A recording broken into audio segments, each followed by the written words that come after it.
Mother. Oh, no. Dun, dun, dun. Can you introduce us kids, starting with your favorite one? Oh, my God. That's not even fair. Oldest to youngest. I mean, that's how it's going to go. Or Because youngest. there's only one firstborn. it's never middleist. This is my firstborn son, Tim Andrulonis, Timothy David Andrulonis. This is my baby boy, Paul Matthew Andrulonis, and my baby girl, Sarah Elizabeth Regan. Correct. Dad. Father. I know I'm your favorite, but who was the most rebellious kid growing up? Who is that to? You. Oh, that's to me, huh? Father. Who is the most, well, visibly? You. What does that mean? Well, I mean, like, you guys probably did things that we didn't know about, but Sarah wasn't as sly sometimes. Because I remember the time that she had the cell phone in her room, and it was on, and I could see it through the... Under the blanket. Under the blanket. Yeah. So that was... That was like that. I don't remember, I mean, being openly rebellious. That's like, you probably did things that we didn't want you to do, but we didn't really find out about it so much. So, but I would say that's the only incident I can point to when I came to get the phone. And you said you didn't have the phone, and there it is, glowing under there. And what about... Oh, that's right. Oh, I forgot about that. Making the sound like we had a big, huge station wagon. And wait, you want to tell that one? And sitting in the way back, That's facing right. the outside. That's right. And I would say, do you have your seatbelt on? She's like, yep. But you didn't know. And I believed it. until like recently. Yeah. Wait, what? I didn't You realize told her the story. Really? Oh, I thought she knew. She didn't know she made the sound. She was completely deceived. Which I know is hard to believe because your mother seems to know everything. Well, yeah. But Paul never did anything. So you. wrong.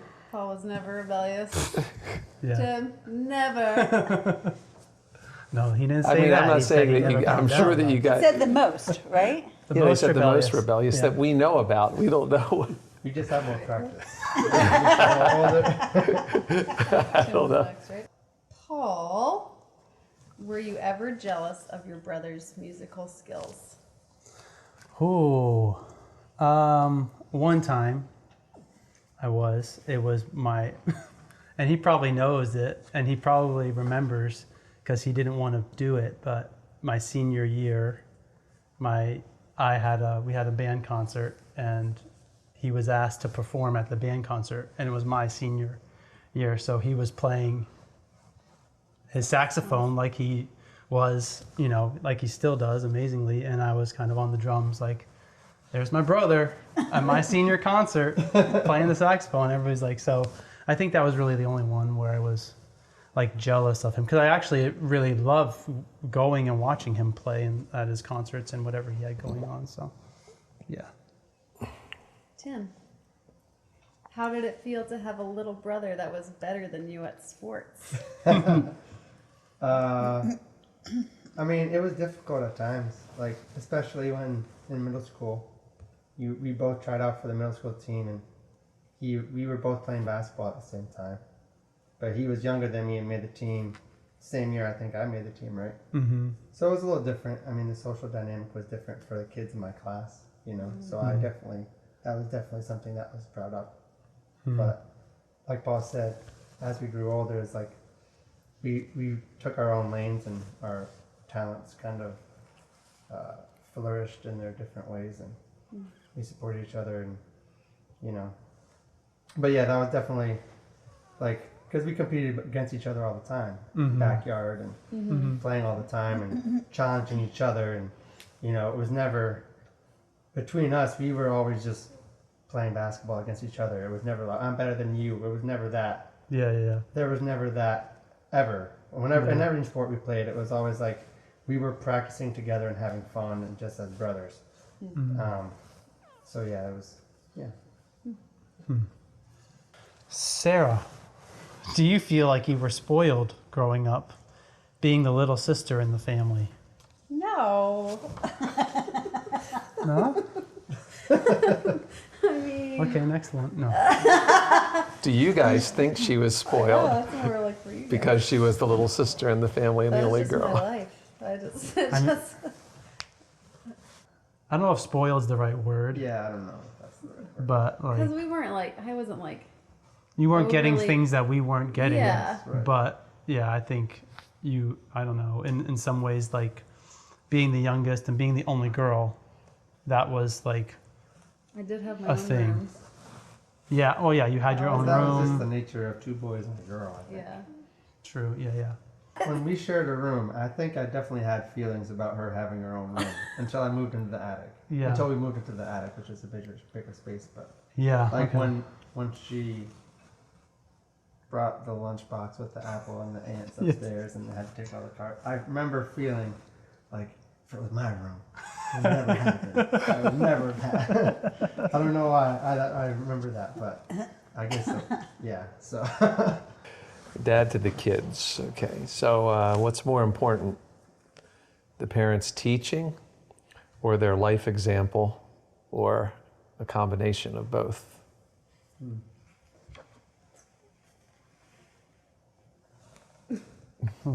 I mean, I feel like, for me as a dad, I feel like a lot of the things that I think of as priority are things that I've learned not from you saying to me, but from you modeling and like the way you provided for us. You know, you ensured that you were working really hard, and we all noticed it. Maybe not in the midst of it, but at a certain age, we were like, he's working weekends and nights till like, if the Orioles are on the West Coast, till 2 and 3 in the morning, and then coming to pick us up from school and then going right to work. And it was like, so I think I learned that like in my brain when I think of what I have to do and my responsibilities as a dad and a husband, it's like, you know, finance is a big thing, and being like, knowing that that's my job as a huge part of being a dad and a provider and the head of household is like, you know, just being present, and it's a lot of work, but being present and also like putting in all the extra work and extra hours and to ensure that you have all the things that you need, that all your kids need. So that's one of the things that I feel like you didn't have to say. And then, you know, you would work all night and then wake us up in the morning to have prayer with us before we walked out the door and read a verse to us while we're eating breakfast before we got in the car. So that's something else that I think you did by example that kind of, I don't know, stayed with me. Yeah. Agreed. Yeah, I think like the teaching doesn't matter if you would have said things to us and told us to do stuff, and then the way you lived didn't match up with the things, because we would have said, Dad, you say this, but then you do this. So like, and the example that you set, you know, was based upon what you were reading, what you were learning and growing in yourself.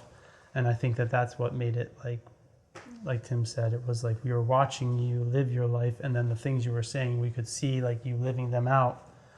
And then now as adults, like it's like a similar thing. I can't say something or teach my kids something and not be an example to them. And also like the decisions that we make, recognizing the importance of it, like the decisions you made in your life, like as far as where you would work and how long you wanted to work at the Sun and all these different things. Like maybe you didn't want to work there as long as you did, but you did it because you were we were relying on you to do that. And when you chose to leave that, I think to leave the Sun and to become a pastor, that was another decision that you were making with us in mind too. Like you didn't want it to be something that was a burden on us, that you would be becoming a pastor and doing that kind of stuff. So I think like the teaching and the example go with one another, and the way that we saw you live. And then, there's always times where there's stuff like we don't always see the things that you're doing that meet the teaching that you're talking. Until now, I'm seeing like, oh, that's why that he would say that kind of stuff, because, of the situation where we were as teenagers or whatever it was. So, yeah.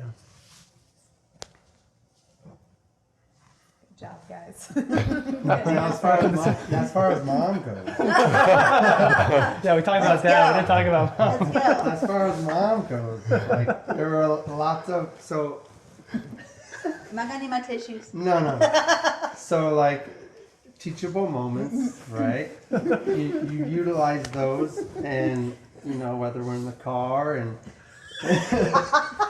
if I pass out at the steering wheel, what are you gonna do? Go. What? Are you gonna pass out? No, but if I fall asleep and you can't wake me up, what are you gonna do? And we're driving in the car, what are we gonna do? Well, climb on your lap and sit on and steer us home. No, you're not gonna. What you do is No, you see what you do what is. you do is you put your foot on the brake and steer the car.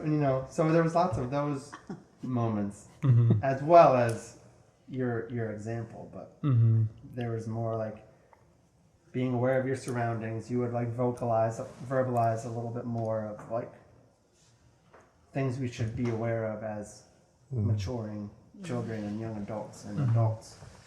She was the more like practical Sure.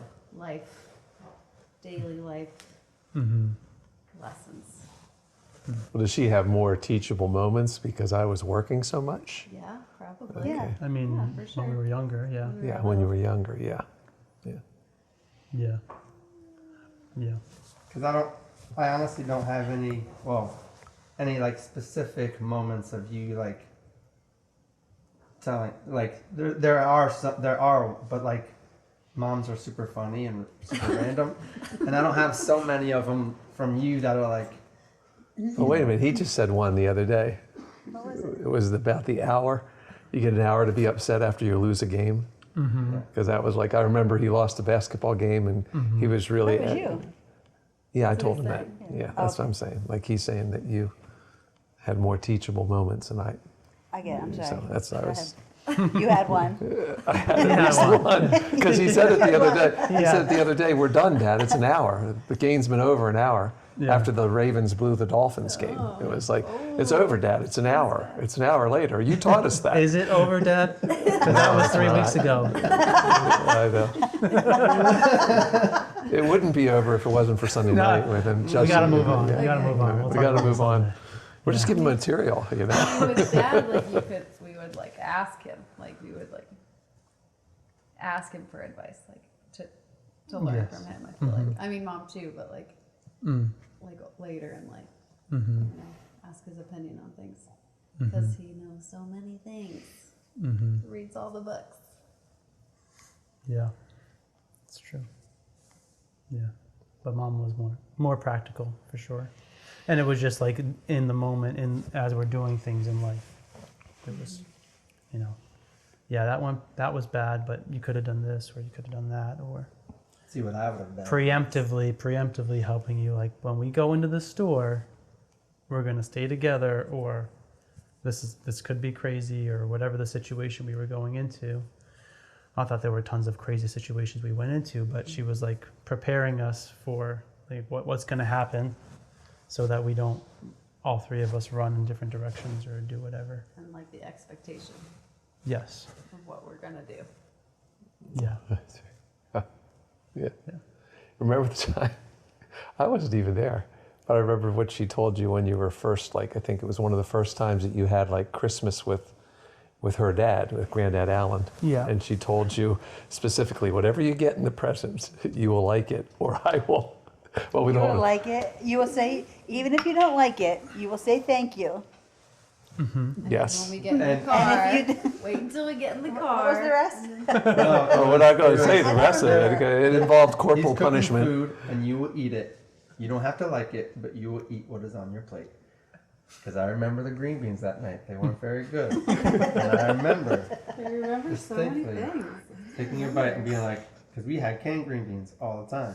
These were not canned green beans. No, they weren't. They So- were actually very fresh green beans. But I don't think they were fresh either. Oh, okay. They might have But been frozen. Yeah. Doesn't matter. they were Right? something because they weren't good. So,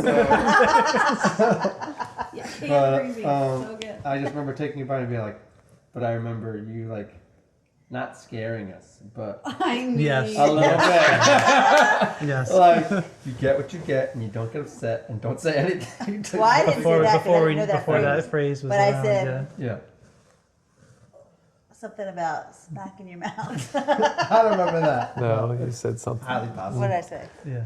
We're not going to say. Well, He wasn't there, so he can't. I he was can't there. She comment. told me. She said. Discipline She told me. question is coming, so. Okay. The discipline question is coming. That's coming, yeah. Actually, She threatened. Perfect. Segue. Here we well, go. what did discipline look like in our family? Oh boy. Oh wow. Dun dun dun. Well, I've heard that you were terrified of her, so obviously the Let discipline. them talk. Yeah, mom was scary. Mom was scary. I was scared. I don't know. I mean, when Dad flips out, Dad's scary Dad too. is also scary. In a different, yeah. Different way. Yeah, mom doesn't have to do much to scare you. Or didn't have to do much to scare you when we were younger. It was like a look or just like a, something. The arm. She would Yeah, the grab arm, your- yes. grab your arm really hard. Yeah, that's all it took. But I mean, I don't even remember it being like that. Like we had things like when you disobeyed, when you did something wrong, there were consequences for it, and we understood that, like the hot sauce. And What was the hot sauce for? I don't remember what if it you was for. said I something bet- bad, No, I bet I think it was. Luke bit me. Luke Horton bit Fighting? me. biting. Or I bit him back. you didn't really ever say bad words, but it was for biting. Hot sauce on the tongue. Really? Did we like have to 'Cause hold I it on got- our tongue? I don't know. Who did you you say bite? something? I don't know. That's why I Did was. you say something bad? Maybe you said something bad. Maybe I said something bad. I don't remember. We had to up it She had to add to the criteria for hot for sauce. the hot sauce. But because it was, soap isn't food and hot sauce is food and it was So you would- effective. We would put it on our tongue, and we would have to keep it on our Yeah. tongue. Yeah. Okay.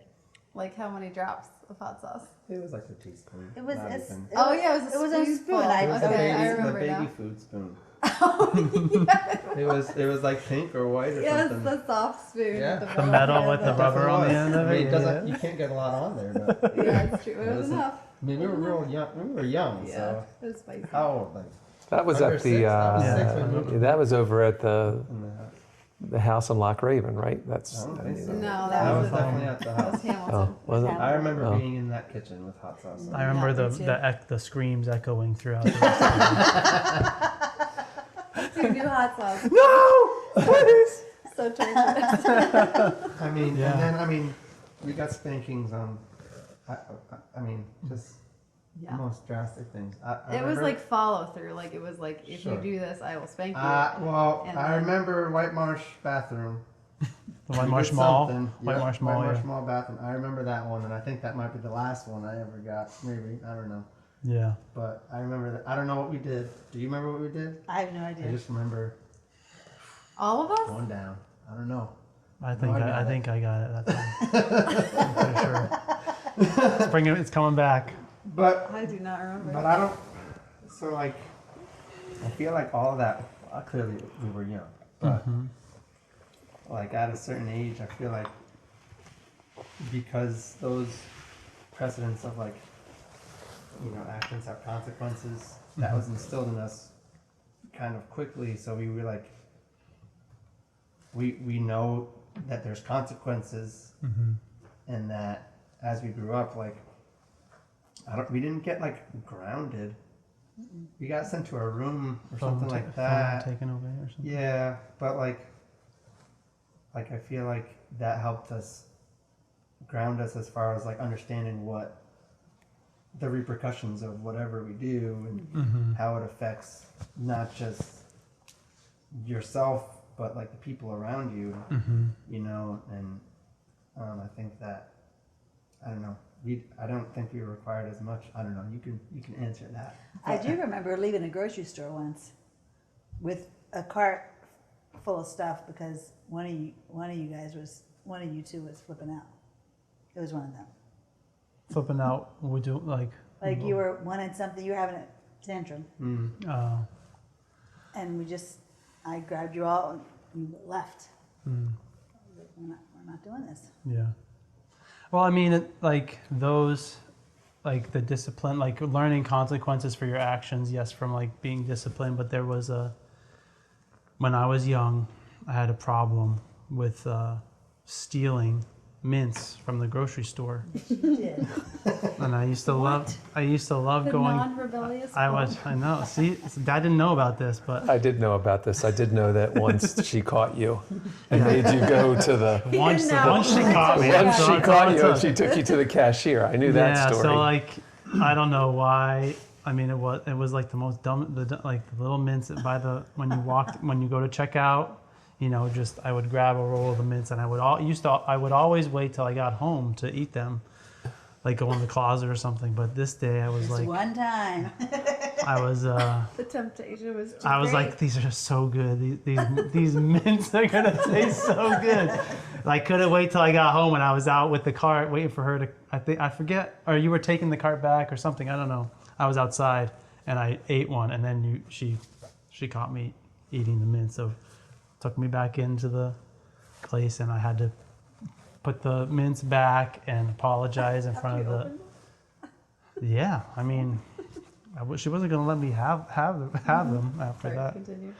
But so I think the learning that the actions have consequences, like from discipline, but then also like you have to deal with the consequences of your actions too. Like was another part of it, because like we said already, like my decisions impact other people, and especially I see that now. Like every decision that I make now impacts not only me but my wife and my family. So learning that early on with those different things really helped me understand the consequences of my decisions and my actions. And just because something's just because I didn't mean to do something doesn't mean that it's not my fault that thing happened. You know, I could make a bad decision and accidentally hurt somebody or do something, but because I'm the one who made that happen, I'm still responsible, and the consequences lie with me. So, yeah. Could we go back to the stealing for a second? Because It's in the past. I know, hon. It's But we buried wanna in the help deep, people. buried in the So I deepest want to sea, give Mom. the whole example. So when we went back to the store Yeah. and you were giving it, I was telling you you have to give it back to the lady Yes. and at the customer service area, and I was like, you need to give them back because otherwise she's going to call the police and then you're going to go to jail. And she was like, oh no, and I was like, I remember even the lady being was very. afraid of me. I remember being very scared of giving it back to the. I mean, I was already horrified, but yes, I think you put some more oomph into that with the police going to come and take you away. Yeah, you little that's what 6-year-old. happens to thieves. Six-year-old They go to jail. Polly. Gonna go to With jail. my Ninja Turtle costume on, they take me to jail. Obviously, you were more scared of her than me.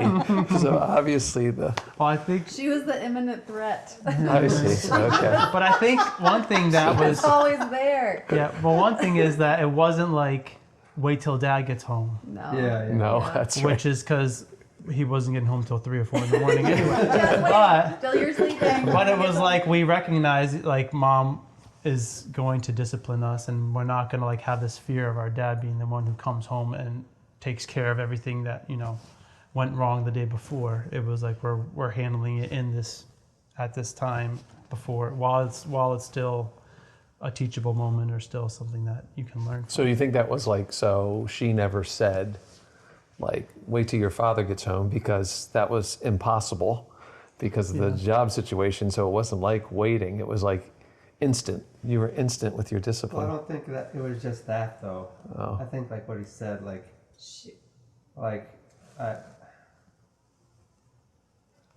no, she didn't want to wait till you got home, but I don't think that was the sole motivation behind like Yeah. Taking care of business. If you jump on grandma's bed, I will spank your butt. Guess what happened when I jumped on grandma's bed? She spanked my butt. Yeah. Grandma's bed? Yeah, that's the only. Where? I don't know. Townhouse, maybe? That's the only memory so? I have of being spanked, but Yeah. Really? yeah, Which house was it? I don't even know. I don't even remember grandma. You're asking her to remember I things? don't remember anything. Oh no, I mean, I have a very bad memory. I had a head injury. Me too. So here's the question. What are life principles or healthy habits that you learned and now apply in your own families? Family dinners. Yeah. We always had dinner at the table Together. We all sat at the table and ate our whole dinner and stayed at the table, talked. I do that with my family. family bonding time. Family Do you do bonding. that? Yes. We started doing that, yeah. Yeah. Sunday nights. Sunday nights after Or tried church. to. I remember you guys disciplining me, Doing. and it was when my days off were Sundays and Mondays usually, from when I was working at the newspaper. So that was the night. That was one of the nights when I was actually home with you guys before you went to bed. So it was like, you know, you made sure that I came to the table, sat there. You know, that was even in the day before cell phone. So I don't know what I was sneaking out to do. What do you mean, read a book? Well, maybe that's true. Probably. Read something? Or Yeah. Sports. Okay, that's right. Probably go out and check the score of the game or something like that. Yeah. Checking on what? The TV? He was calling his buddies at the. They did what? Another healthy thing that I think we didn't when we were younger is that the TV rule that we had during the week, where we weren't allowed to watch TV from Monday on until Friday evening. We were allowed to watch TV, and then the weekend we were allowed to watch TV, and that's something that we've applied in our lives. Only it's not just TV; it's any type of technology, unless it has to do with school, which they do have like iPad stuff they have to do for math or something like that. But overall, keeping the technology during the school week limited, so they can focus on doing their homework, and we can focus on just being together as a family as opposed to separate from each other. That was actually just survival, because when you were in first grade, he was working nights and I had to do dinner, homework, baths, and bed. And there wasn't enough time if everybody was watching TV to corral everybody together. So that's how that came about. Really? I didn't know that. There was a book that we read, and that was one of the principles in the book was like screen time, TV time. I mean, that was the only kind of screen there was. It was, what was it, book? 6-point plan for raising happy, healthy children. John Roseman. He wasn't even a Christian at that time. Really? And I got the book for free from a book grab at the newspaper, and we read it, and it was had a bunch of things in there. And 6 points. 6 points, yes, it had 6. Well, the other point, yes, 6. 1, 2, 3, 4, 5, 6. Yeah. Okay, so 6 points. Wait, what was the title of the book again? Yeah. So what was it? Well, anyway, the other thing was in that book was like something that we did was that it said that our relationship was the most important in the home, and it said that certain things about our family dynamic you guys weren't like welcome into. Like if we were in financial trouble, you knew a little bit. There was a time when we were in financial trouble, and you really didn't know the depth of it. We didn't invite you into the room to listen to those conversations that we had about where we were with our debt and the bills and everything like that. But that was something else that we had learned, like that's between us, and like we didn't let you sit at the table and be adults like with us. We let you be kids. And I don't know if you remember that sometime, like if there was adults at the table discussing adult things, and you guys really didn't want to be there to listen to adult conversations. You sort of liked being out and doing whatever you were doing with your cousins or anything like that. So we didn't have that problem. But Yeah, I mean, something I remember is you said as long as you live in my house, You're going to go to 3 services a week, Mm-hmm. and that's our rule. As long as you live in our house, you have to go to church when we have church. When we go to church, you have to go to church too. And so I feel like that's something that, was important. But also, this is healthy habits and things that we've learned to apply. So I feel like when we started growing up and started putting us in different places to try things out, basketball at Gardenville, Twigs, different things, just exposing us to different opportunities and just helping us find different places and find what we're good at, and then helping us make relationships outside of our church and our school, and to realize like there's a bigger world than Greater Grace, because you can get you go to school with the same kids, you go to Sunday school with the same kids, you go to camp with the same kids, and it's like if you don't fit in with those kids, you're kind of stuck with the same 15 kids. So that was something important, I think, to all of us in our maturity, and like realize that I have a specific talent or a specific something that and then also being like a light to these kids in these in different places. I think that was something that still, like now at Golden Ring, like I feel like that's really important for me, and that's something that I really carry with me from my experience at City and then at Twigs and all those other experiences where I was like, these kids don't go to church with me, but there's definitely, they see something different in me. And there were kids that we befriended, there was something different in them too. And maybe they weren't, I didn't know if they were Christians. That wasn't something like we went out to say like, are you a Christian? And that's my friend. But it was like we became friends, and there was something different about our interactions because because we were there, and we made it wholesome, and we made it, you know what I mean? Like we made it, like a healthy friendship. With the kids at Gardenville, with the kids at Twigs, Yes. wherever it was, I don't know, Sarah, do you agree with that? Like, Yeah. because we went to different schools. Yeah. We went to different schools, but we were still involved. Like we didn't, like we still went to church. Like we didn't have like a lot of, I don't know. I don't remember if I had any performances on like church nights or anything, but like, I don't know. I was still going to the Blitz and the Bible study every weekend. Like I was away from like my church friends, but I was still involved in the church activities. And then at school, it was definitely different. Like art schools is definitely different than Christian school, and being the only one who's not partaking in the things that they're partaking in was, I think, a big,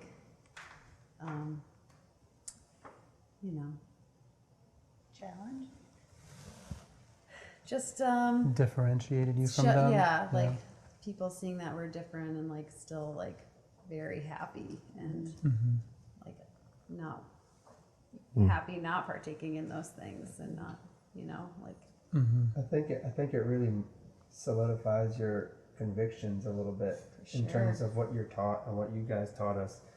It was good and was bad and was like not what we believe and things of that nature, like going to these different places and not just like visiting, but like being a part of the basketball team or being going to a public school, like really helped you, like, this is what I believe, and I'm not going to be wavered and because you want to tell me something different. You know what I mean? Like I respect you for what you're telling me, but I know the truth and I know what is right and wrong. What my parents have taught me or what my church has taught me, whatever. So I think I brought that up to say, because that's something that I think that we're doing. You know what I mean? Like, the importance of, I think it makes our kids it made us well-rounded. And I think that's something that's making our kids, understand the bigger the bigger picture outside of Moravia Park Drive. Yeah. I also think outside of Baltimore even, it like strengthen our relationships too. Like, Yeah, for sure. like I went to a party one time. I was a freshman in high school. I got invited to a party by a senior, I think, and I was like, okay, it was a sleepover. I was shocked that you actually let me go. I mean, you were like, do you want to go? Like you were like, it's okay if you don't want to go. I was like, yeah, I want to go. And they all went to go smoke pot. And I was like, no, I'm good.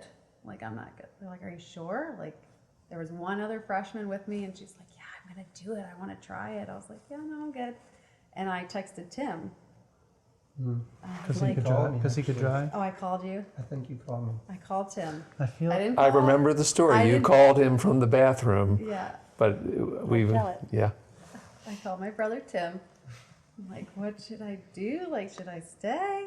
Do you remember? I don't remember what I said. I Yeah. remember you calling me for sure.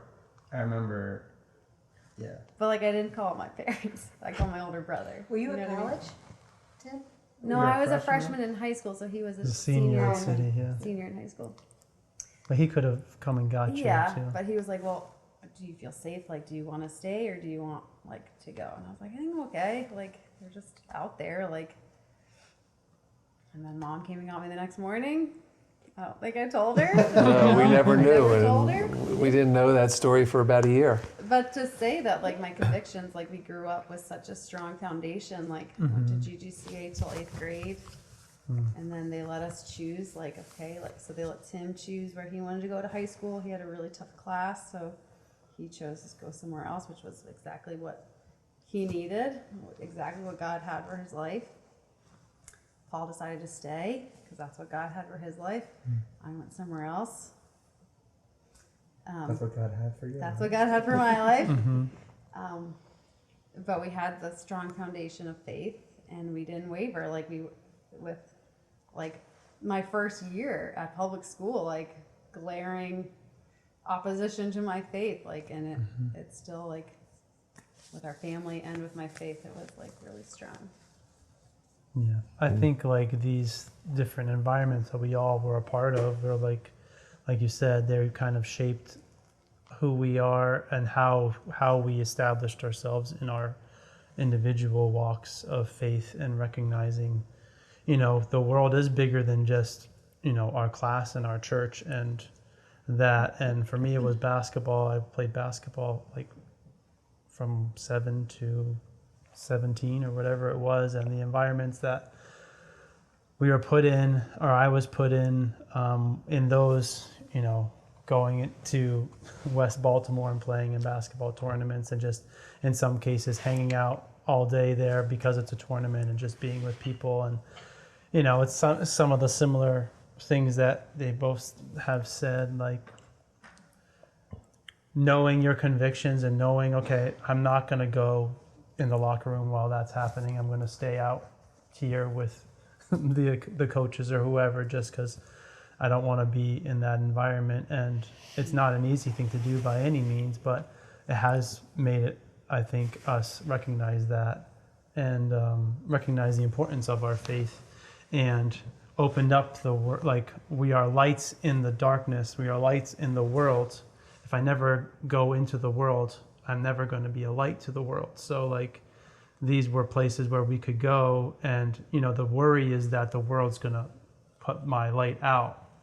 But like, we have, you know, we're connected to the light, and we have the light in us, and we're growing in that, and that's how we shine in those places. And even now, like my kids, like having them get involved in different things. And we went to Romania in April. When we went to Romania, I was able to see my kids see what, you know, the world in GGWO stands for. Like, we went into a church in another country, and they were able to interact with them and have the spirit between them. Like, they didn't know what it was, but I could see it happening, and I was like, this is like what it's all about. You know, we can be brothers and sisters in Christ, and we can have a connection with other people because of the spirit that lives inside of us.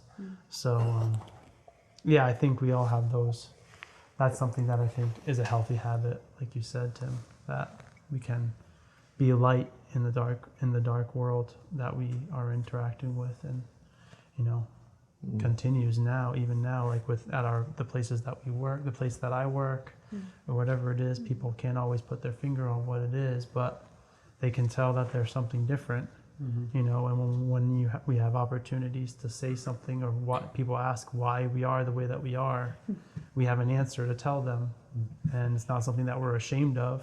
It's not something that we hide, and it's something that I think is just part of who we are, and that's like sharing the gospel and using words to spread the gospel, but just trying to do the best at what we do, you know, whatever that is. And I think that's something that was always the case for us growing up, was like, you're gonna do this thing, you know, whatever it is, if it's basketball, if it's singing, if it's, you know, saxophone, or whatever other, you know, there's other things that we did, obviously, but like you're gonna do it to God's glory. You're gonna do it with all your might.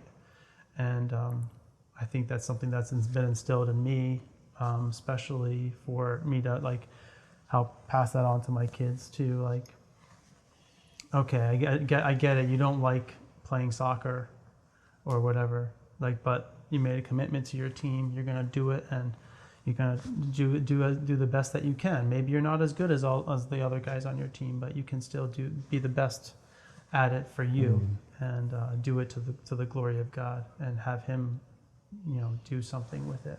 So. Finish the season. And finish the season. Yeah, you're not going to quit. In the middle of a season. You gotta, Yeah, that was another you thing. sign up for it. You want to do it. You do it, and we will all support you in that. But you can't quit in the middle. Yeah, And I think it was another thing that was important for us was that we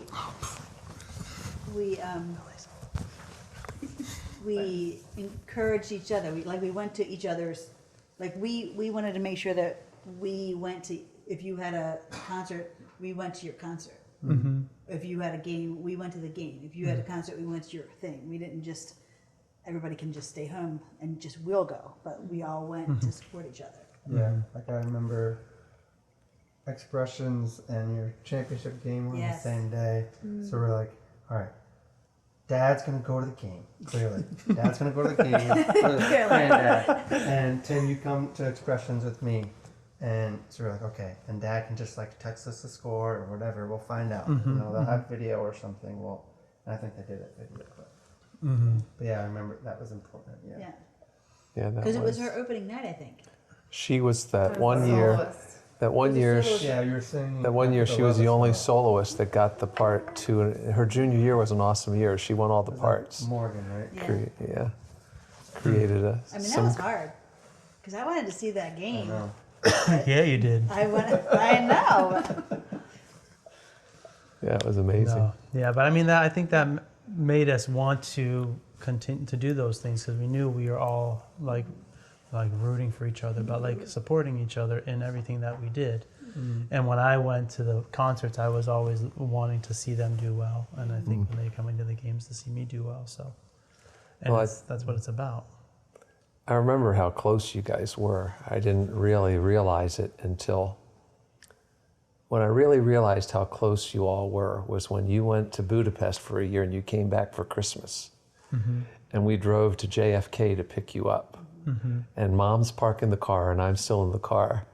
And I still remember, like, I remember Tim and Sarah like jumping out of the car and they're like, skipping down to the terminal to meet Paul, and I'm like, it's, you know, and you are 20 something and he's almost 20 and you're like 18 and you're like, it's like, and we're watching this happen and I'm thinking, this is like, boy, there's a, you know, and I guess I never really realized how close you guys were as brothers and sisters until in that moment, like I said, wow.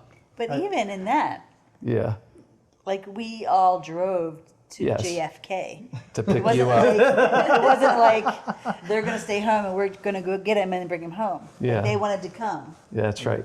Yeah. I think as far as the closest goes, I think it ebbed and flowed. Like I think when me and Paul were younger, we were doing all the same things, all the same sports. So we were naturally just.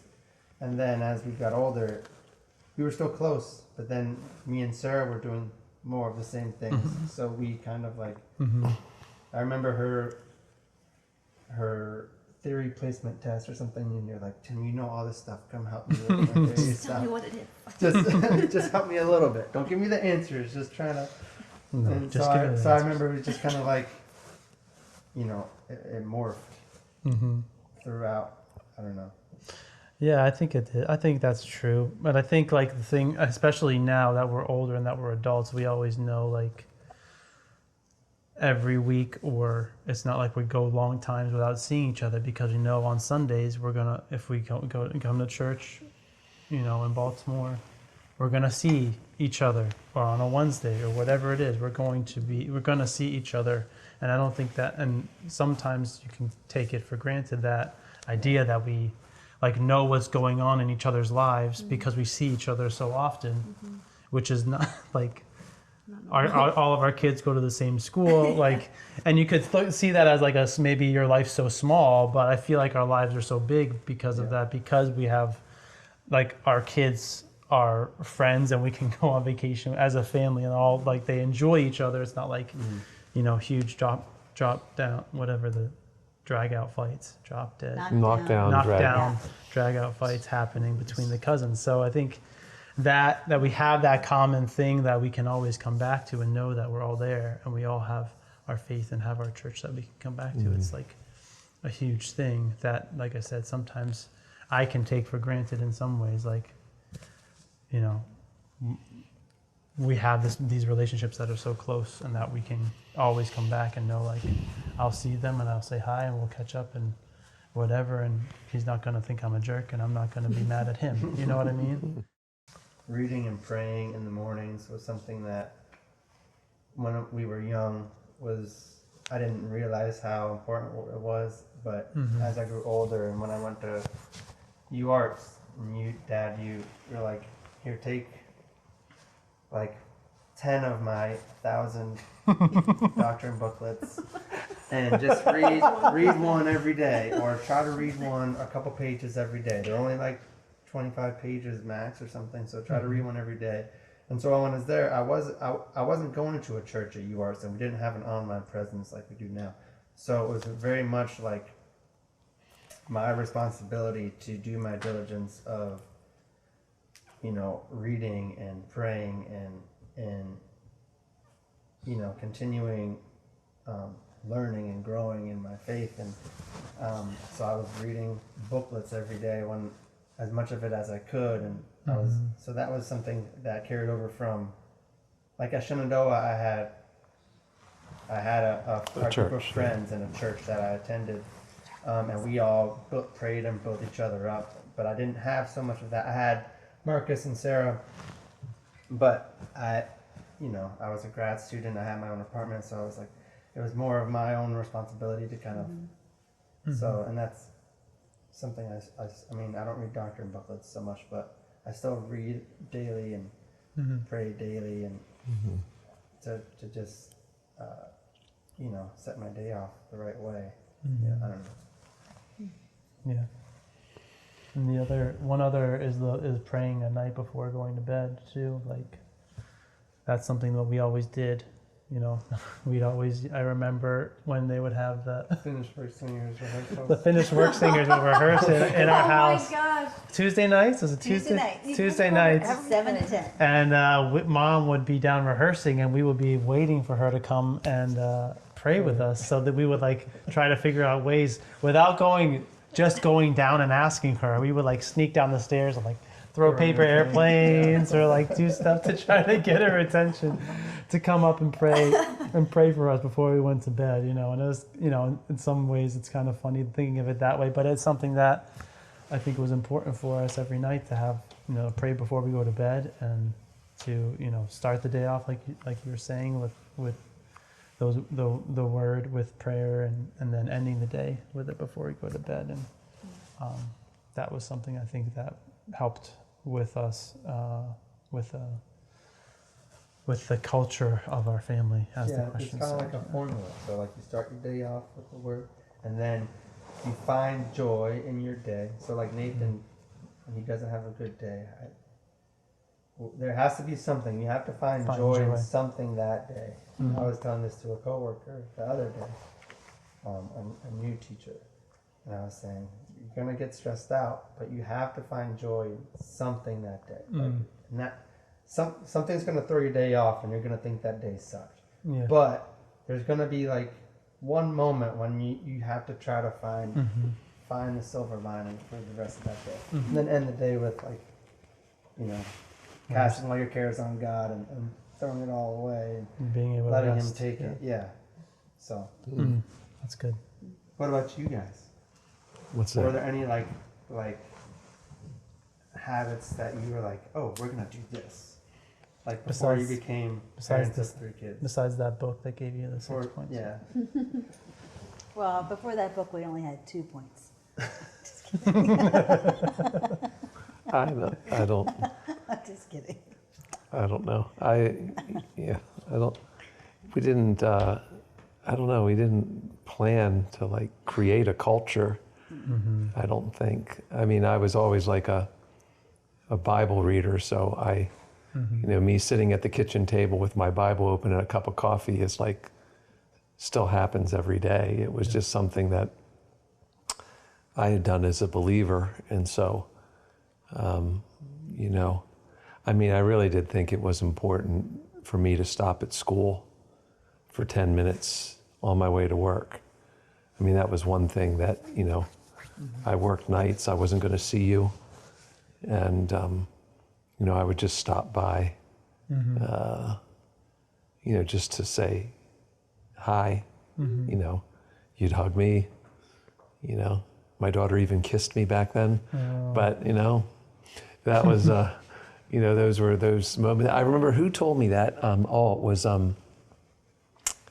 Rachel Munson. Rachel was the one who said, I remember like you would just show up at 3:00 every day and see all your kids and then take off for work. It was 15 minutes. And it's like, it just seemed like that's, that was, I wanted to do it. I don't like necessarily say I planned. It was like something that, I could remember taking naps on the couch and like waking up and thinking, like looking at my watch, I got to get going, riding over, just getting enough time to see you guys and then going to work because I wouldn't see you because you'd be asleep when I, and that was, but we didn't set out to create like a Christian home culture. I mean, but, and I think like we were really, I think one thing that we really understood as mother and father was that you were our children and that we were going to do what was best for your lives. And I still remember like thinking of, we always went to church except for the time that the Orioles were in the playoffs, one of the rare times they were in the playoffs, and we created this surprise. Mom showed up at 3:00 or 2:00, You got out of school right? early. Got out of school early, and you were worried because you thought something happened to Dad, and she opens tickets. We're going to the game, and it was like someone asked me about that later. Like, you let your kids go to the game instead of going to church. I said, the Orioles may not be in the World Series for another 30 years. So this is a playoff game. My kids would never, I was like, so we made like some choices like that. And I can remember you were in a basketball tournament and it was a Sunday morning and she was touring, singing, and I just made a decision. We're going to go to the basketball game all together and we'll go to church tonight. And like, it was like, we just, there were things that we did, like that. They didn't have 2 services back then, right? They didn't have 2 services back then. In the morning, We had they one had 2. service, and it was just, I don't know. There was, we had like some decisions to make about you going to a public school, and we just decided that this was the best situation. You playing in a really, in a good basketball environment because you were dominating the other kid. You and Tyler were dominating kids, and that, these were things that, didn't say I it. don't know. When I didn't know. I did not say that. What's that?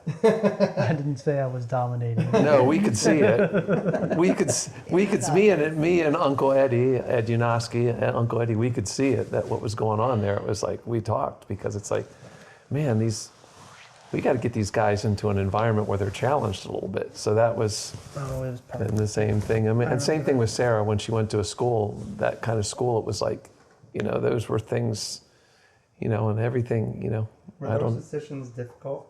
What's that? Like when you made so for us, like that was our example. So for us, it's like it just makes sense. You know what I mean? Yeah. But for you, was that like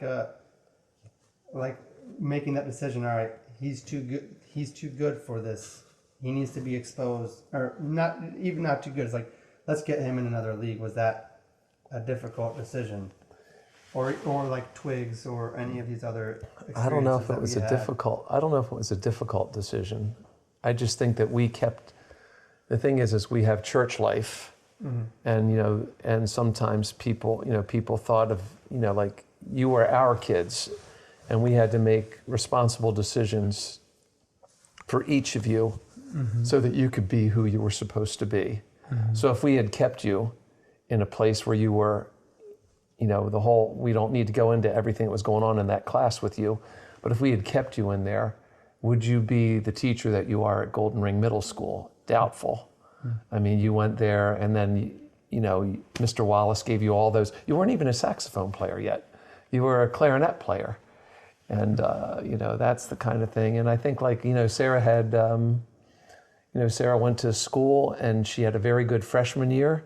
She had a lousy sophomore year. She had a very good junior year. And then, the school that she was in was important. That was important that we, I don't know. We just thought you needed to be challenged or something. But was it difficult to make that decision? No, I don't think so. It was really you who did it, because you wanted them to be kids. Yes. So maybe part of it was they were not our appendages to come and do whatever we're doing. Yes. But they were each an individual person who had their own individual talents and likes, and you wanted to explore that with them, for them.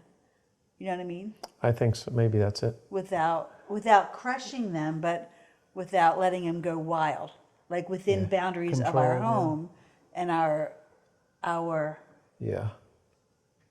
family. Yeah, we were all, we just stayed connected and kept you connected to the church, but at the same time we just felt like we had to make responsible choices for you as individuals, and Tim was not Paul and Paul was not Sarah, and you guys were individuals. So you each, the one year, you were going to 3 different schools, which made it a very complex travel situation. Once he started driving, that was fine, but I still had to drive her downtown.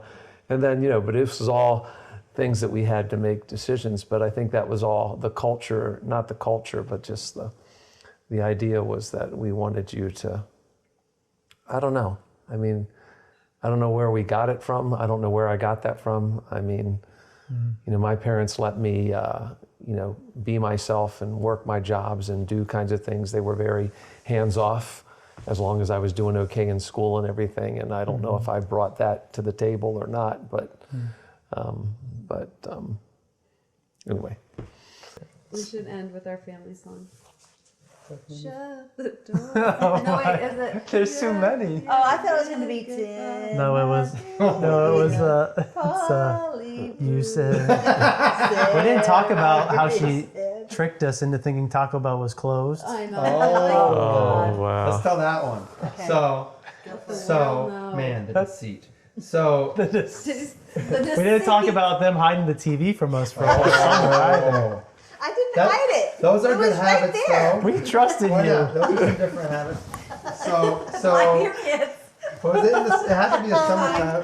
I did think about this the other day. I was like, they're going to talk about all the times that I lied to them. I wrote trust on my notes and I was like, is that trust? Or is that... Well, what was it? The baby dedication. Dad surprised me and said, "Say something." Something your mother taught you. I said, "Always keep your." What I was saying. One eye open? Or something like that. That's what you said. I don't know, something about not letting your kids know everything. Oh, yeah. Something to that effect in front of the whole church. And Janine was like, Give me a look.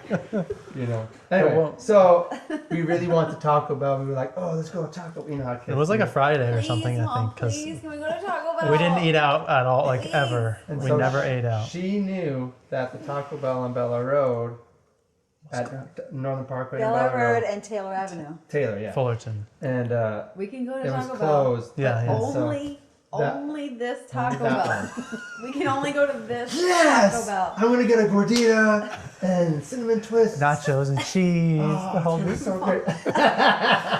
she knew. Laughing to herself. Then we pull up. I was at work, by the way. I was not a part of the scene. I was not a part of her We pull up to the her Taco Bell. deceit with the It's kids. like, oh man. So we're like, Oh, man. it's burned down. It burned down. It was like fire. It was like burned down. boarded up and like She's like, we can only go to this Taco Bell. she was like, oh, I guess we're going to Burger King again. Or, No, she Devastated. didn't. I don't wait, know. we went to didn't take Angie. us, We right? I went. did take you to Burger King. I think she took us to Burger I King, did. but we didn't want Was it Burger Burger King. We King? went. Oh, Taco There was, Tacos. wait, hold on.